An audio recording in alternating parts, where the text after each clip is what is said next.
ఈ నెల 10న కామారెడ్డిలోని అశోక్ నగర్ కాలనీలో 5 ఆలయాల్లో జరిగిన దొంగతనాలపై చిక్కుముడి విడిపోయింది. ఈ ఘటనలకు కారణమైన నిందితులను పోలీసులు అరెస్ట్ చేశారు. నిజామాబాద్ ఉమ్మడి జిల్లాలో పలు దొంగతనాలకు పాల్పడిన ఈ ముగ్గురు మొత్తం 11 దొంగతనాలు చేసినట్లు ఎస్పీ చైతన్య రెడ్డి తెలిపారు. కేసులో కామారెడ్డికి చెందిన నిమ్మలబోయిన సురేష్, డిచ్పల్లి మండలం నడిపల్లికి చెందిన రుద్రబోయిన గణేష్, ఎడపల్లి మండలం తాడెం గ్రామానికి చెందిన గాజుల శ్రీధర్లుగా పోలీసులు గుర్తించారు. వీరి వద్ద నుంచి 4 లక్షల రూపాయల విలువ చేసే 3 గ్రాముల బంగారం, 3 బైకులు, 2 మైక్ సెట్లు, 1 ఆటో, 1 మేక, 7 జతల వెండి కండ్లు, ట్రాక్టర్, బ్యాటరీ, సెల్ ఫోన్లను స్వాధీనం చేసుకున్నారు.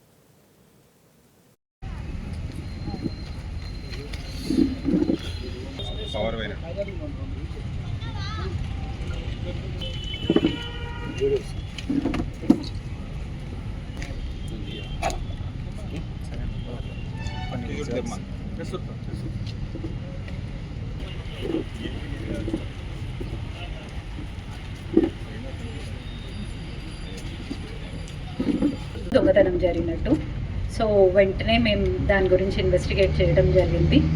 సో ఆ ఇన్వెస్టిగేషన్లో భాగంగా ముగ్గురిని అరెస్ట్ చేసాం. ఈ ముగ్గురు నిందితులు Nimmalaboina Suresh, Rudraboina Ganesh and Gajula Sridhar. So further investigate చేస్తే తేలింది ఏంటంటే వీళ్ళు ఇలాంటి 11 దొంగతనాల్లో ఇన్వాల్వ్ అయ్యారు అని. సో దాంట్లో ఆ 11 దొంగతనాల్లో 3 టెంపుల్ థెఫ్ట్స్. ఒకటి మన టౌన్ ఏరియాలో జరిగింది, ఇంకోటి దేవన్పల్లిలో జరిగింది, ఇంకోటి బిక్నూర్లో. అది కాకుండా ఒక ఆటో దొంగతనం అండ్ 3 బైక్స్ కూడా దొంగతనం చేశారు.